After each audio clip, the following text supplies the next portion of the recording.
Welcome to Wonder Fungi. Today, we're undertaking a deep dive into, well, the upper limits of the psilocybin experience. We're talking about what people call the macrodose levels 4 and 5. Right, this is the frontier. It's where you hear about these profound spiritual breakthroughs, but it's also where the need for critical safety protocols becomes absolutely non-negotiable. That's it. And our mission for this deep dive is, I think, really important. We want to move beyond just the clinical definitions. We're going to talk about the reality of it, the subjective feeling, the sheer intensity of these experiences. And how to navigate them safely. Exactly. We're pulling from regulatory guides, the latest clinical research, harm reduction manuals. We're trying to figure out what happens when you step into the deepest part of that psychedelic ocean. And how to make sure you have the right life raft. Yeah. And the right crew, so you don't drown. And before we get into the immense psychological power we're discussing, it is so vital to set the context on physical safety because there's a huge misconception out there. Well, absolutely. This idea that because the experience is so intense, the substance itself must be, physically dangerous. Right. People get scared, but it's important to respect it, not just fear it. And the pharmacology, well, it tells a very different story. So let's clear that up right away. Okay. So when you look at pure psilocybin, its physiological toxicity it's remarkably low. The estimated lethal dose is something like 1,000 times the dose you'd need for a full psychoactive experience. Wait, 1,000 times? That's just a staggering number. It is. It really is. For comparison, the lethal dose for something like intravenous heroin is maybe 5 times the effective dose. The safety margin here is just vast. So what you're saying is to actually ingest a lethal amount of psilocybin from mushrooms it's basically impossible. Physically impractical or impossible, as the scientific reviews often put it. You just couldn't consume that much material. Okay, so even in the clinics where they are deliberately pushing the dose up to induce these level 5 states, say 30 milligrams for a 70-kilogram person, what are the physical effects they're seeing there? Even at those high therapeutic doses, the effects on the body are minimal and they're transient. You'll see, a slight temporary increase in heart rate, maybe blood pressure. But it goes away pretty quickly. It resolves quickly, yes. We are fundamentally dealing with a compound that just doesn't put a lot of stress on your major organs. The body handles the chemistry surprisingly well. So that really confirms it then. The molecule itself isn't the primary physical danger. So where does the risk come from? What are we actually guarding against with a high dose? The risks are almost entirely psychological, but, and this is a huge but, those psychological risks can have very real, very physical consequences. Through behavior. Through behavior, exactly. The main concern is harm to yourself or to others because of dangerous, impulsive actions driven by, extreme confusion, dissociation, or just sheer terror. The experience is the risk, not the chemical. That is such a crucial distinction. It means the focus has to shift entirely from toxicology to psychology and environment. Preparation and environment. Set and setting. Okay, so let's unpack that. If the risk is psychological, how do we define that border? What actually is a high dose when we're talking about measurable psilocybin content? Right, because high dose online means something very different than in a lab. We have to anchor this in quantitative terms. We need to talk about milligrams of analyte content. Okay, analyte. Let's define that for everyone listening. What does that mean? It just means the measurable, purified, active compound. In the mushroom, that's psilocybin. But psilocybin is a prodrug. It's not active until your body turns it into psilocin. And psilocin is what's actually working in your brain. That's it. So the dose is measured in milligrams of psilocybin analyte. It's a consistent, reliable number no matter what kind of mushroom it came from. Which is the critical difference, right? Measurable milligrams of the active ingredient versus just grams of dried fungus, which can vary wildly. Exactly. So in a clinical trial, they might use anywhere from 5 milligrams, which is a pretty low dose, up to 30 milligrams for a standard 70-kilogram person. And that 30-milligram dose, that's considered the full macro dose in a controlled setting. Yes, that's what's used to reliably trigger what we call a mystical experience. I've seen in some of the regulatory documents, they talk about how long the sessions have to be, and that seems to tell a story all by itself. The duration speaks volumes, doesn't it? For doses that are 35 milligrams or higher, going up to 50 milligrams, the required minimum session length is 6 hours. 6 full hours of mandatory continuous supervision. That tells you the experience is going to be profoundly destabilizing for a long, long time. It's about the extended observation period needed to make sure the person is stable before they leave. And 50 milligrams is pretty much where the structured research stops right now. And I noticed something really telling in the regulatory language you shared with me. The part about the unknown territory? Yes. The Client Bill of Rights says, and I'm quoting here, the risks and benefits of consuming doses greater than 35 milligrams of psilocybin analyte are unknown. That is regulatory code for we do not know what happens here and we cannot guarantee your safety. So anything beyond that, you're basically a test pilot without a flight plan. You are stepping into an area with no controlled clinical data. None. So let's talk about what that journey actually feels like when you cross that threshold, based on what we can measure. Subjectively, these high doses are associated with really high scores on the Mystical Experience Questionnaire, the MEQ-30. Right. The MEQ-30 is so important because it tries to put some empirical numbers on a spiritual experience. Yeah. And these high doses are designed to max out the scores on all 4 of its scales. And those 4 scales are where all the magic and, honestly, all the potential terror resides. The first is sacredness, right? Yes, that feeling of deep reverence, of being in the presence of something holy. Then you have the transcendence of time and space. I mean, that's the dissolution of normal reality as we know it. It's when you realize the past and future are just ideas in your head, and the moment feels eternal. Which leads right into the third one, ineffability. The experience is so far outside of normal language that you can't describe it. You can't bring it back in words. And finally, positive mood, which hopefully means that even with all that dissolution, the overall feeling is one of peace or joy. And this isn't just a feeling, is it? There's a hard neurobiological reason for this intensity. Absolutely. The subjective effects correlate directly with what's happening in the brain. It comes down to 2 things: the concentration of psilocin in the blood, and how many of the 5-HT2A receptors in the cortex are being activated or occupied. So the 5-HT2A receptor is the keyhole. The psilocin's the key. A perfect analogy. The more keys you put in the locks, the higher the receptor occupancy, and the stronger that mystical experience is. This is what unlocks that neuroplastic window. That's such a critical concept. Let's dig into that right now. What does opening that window actually mean for the brain? It means the brain temporarily becomes highly flexible, almost like an infant's brain again. The usual filters, the habitual pathways, they quiet down.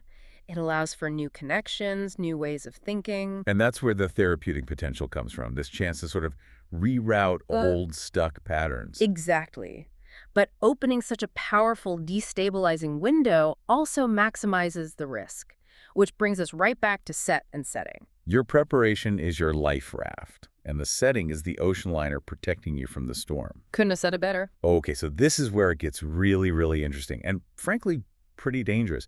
We have to talk about the famous, or maybe infamous, heroic dose. The Terrence McKenna Protocol. 5 dried grams of psilocybe cubensis, taken alone in silent darkness. The intent behind it is clear. Psychonauts are chasing that absolute peak mystical experience. They want the breakthrough, the full ego dissolution. They want something that will give them, substantial and sustained personal meaning. It's a spiritual quest, but it's a quest built on a wildly flawed measurement system. That reliance on grams of dry weight instead of milligrams of active compound. That's the critical safety flaw, isn't it? Oh, it's not just imprecise, it's existentially risky. You are literally betting your psychological stability on the randomness of biology. The potency of dried mushrooms varies wildly. And not just between different strains, but even within the same batch. Exactly, depending on moisture, genetics, growing conditions, everything. So give us the hard numbers on that variance, because they are shocking. And this is probably the single most important takeaway from this whole deep dive. Okay, so on average, a lot of common strains have about 10 to 12 milligrams of psilocybin per gram of dry mushroom. That's the average. The predictable middle. Right. But we've seen lab tests on samples that show a huge range. Some have as little as 1 milligram per gram, and some have reached a maximum of 34 milligrams per gram. Okay, so let's walk through what that means for a 5-gram heroic dose. If you get a weak batch at 1 milligram per gram. Your 5 grams gives you 5 milligrams of analyte. That's a low dose. A level 2 experience, maybe? Manageable. But if you get that super potent batch at 34 milligrams per gram, That same 5-gram dose suddenly contains a massive 170 milligrams of psilocybin analyte. 170. Yeah. We just said that 50 milligrams is the extreme ceiling for regulated research. 170 is more than 3 times that. It's a dose that has never been ethically studied in a human being. It means the heroic dose protocol is inherently reckless unless you're using chemically analyzed material. You are rolling the dice. And we haven't even touched on the other part of the protocol. Silent darkness and doing it alone. That's where the greatest psychological harm lies. The silent darkness part is meant to help you go inward, but without support, it removes every single external anchor site, sound, human connection, at the exact moment your internal self is dissolving. When your internal reality is being completely disassembled, you need an external reference point. You do, which makes a sober guide or a trained sitter completely non-negotiable at these doses. This raises a huge question. When that experience does become overwhelming, how do we handle it? Well, first, we have to retire the term bad trip. It's unhelpful, it's inaccurate, it promotes fear. We need to reframe it as a challenging experience. Because it acknowledges that even if it feels like agony, there might be immense psychological work happening. Exactly. So the core mechanism of panic at level 4 or 5, it almost always stems from one thing: the ego resisting dissolution. The feeling that yourself, your identity, your history is all dissolving, that's fundamentally terrifying. It's the ultimate survival threat to the ego. And we can even see this in the brain with the default mode network, or DMN. Which is like the neurological home of the ego, right? Yeah. The part of the brain that's active when we're thinking about ourselves. That's it. And at high doses, psilocybin is a powerful DMN disruptor. It quiets it way down. The ego realizes it's losing control and it fights back. That resistance, that struggle, that is the suffering. It's the ultimate internal fight-or-flight response. So how do professionals train guides to handle that resistance? The training is rigorous. Guides have whole modules on response to psychological distress. The goal isn't to stop the distress, but to contain it, to create a safe space for the person to move through it. Which leads to the core piece of advice you hear from every single guide: the practice of surrender. Easy to say, so hard to do. So how do you actually train someone to surrender to existential dissolution? You practice. In preparation sessions, you work on concrete skills, things like deep, regulated breathing exercises to anchor you back in your body, or using a mantra to give your conscious mind a simple, non-threatening job. Simple things like focusing on the texture of a blanket, just an anchor. Any anchor. And crucially, you teach people the importance of requesting physical or verbal support. Just actively accepting help is a form of surrender. It's what helps a challenging experience become therapeutic instead of traumatic. But sometimes the distress is just too much, right? Especially with an unanalyzed, potentially 170 milligram heroic dose. Absolutely. Licensed facilities have to be prepared for the worst-case scenario. Which they call a severe adverse reaction, something that requires a trip to the hospital.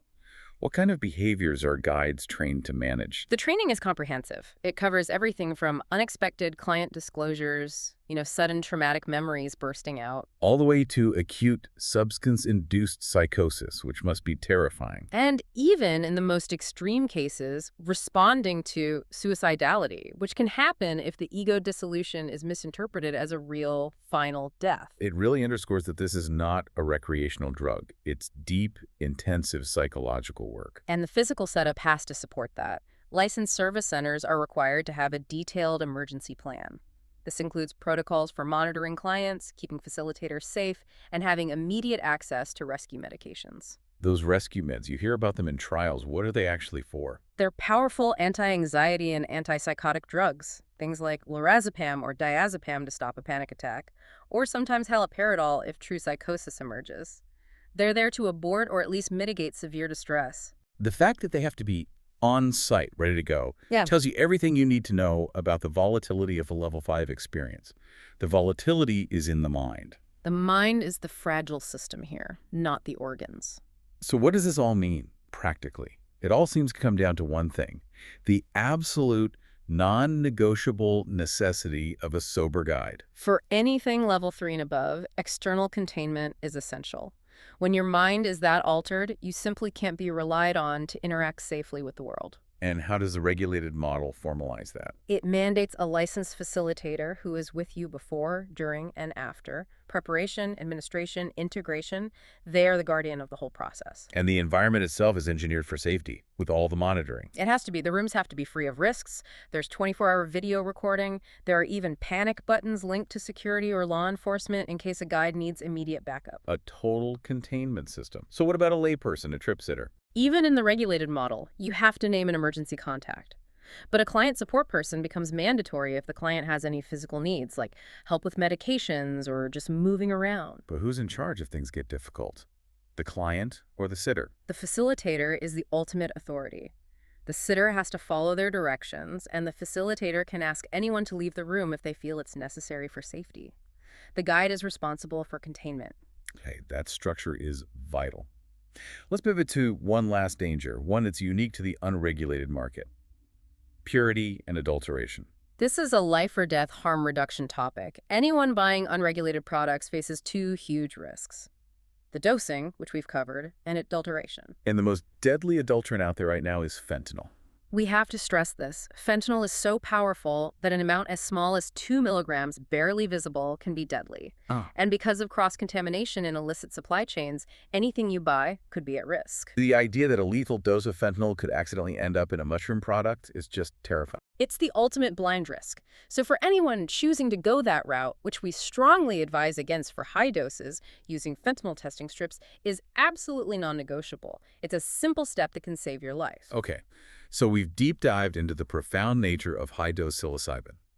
We've confirmed its power to create these incredible spiritual experiences, which correlate directly with how much psilocybin is occupying those 5-HT2A receptors, Opening that temporary neuroplastic window. But we've also highlighted its inherent volatility. The heroic dose is a dangerous gamble, potentially exposing someone to 3 times the maximum studied dose. and that volatility demands structure. The professional guide, the safe setting, the emergency plans, the preparation for psychological surrender. That's the non-negotiable pillar of safety. It's the framework that lets the beneficial changes happen without it collapsing into a crisis. And while psilocybin shows this immense therapeutic potential restoring neurological deficiencies, promoting neuroplasticity, the process is not passive. It's a powerful tool. The substance opens the window, but the prep and integration work. That's what furnishes the room and decides what changes you make. Precisely. It demands respect, intention, and above all, professional safety protocols to manage the overwhelming psychological risks of such a profound journey. I think that's the ultimate takeaway here. More isn't always better. Intentionality and safety are everything. Don't confuse the compound's physical safety with the psychological power of the experience it unleashes. And maybe a final thought. The therapeutic value seems to be correlated not just with the experience itself, but with the recovery of neurological function afterwards. This suggests the benefit lies in the actual repair and learning that happens once that window closes. The hard work is what makes the changes stick. If you value safe psychonaut education, please like and subscribe to Wonder Fungi.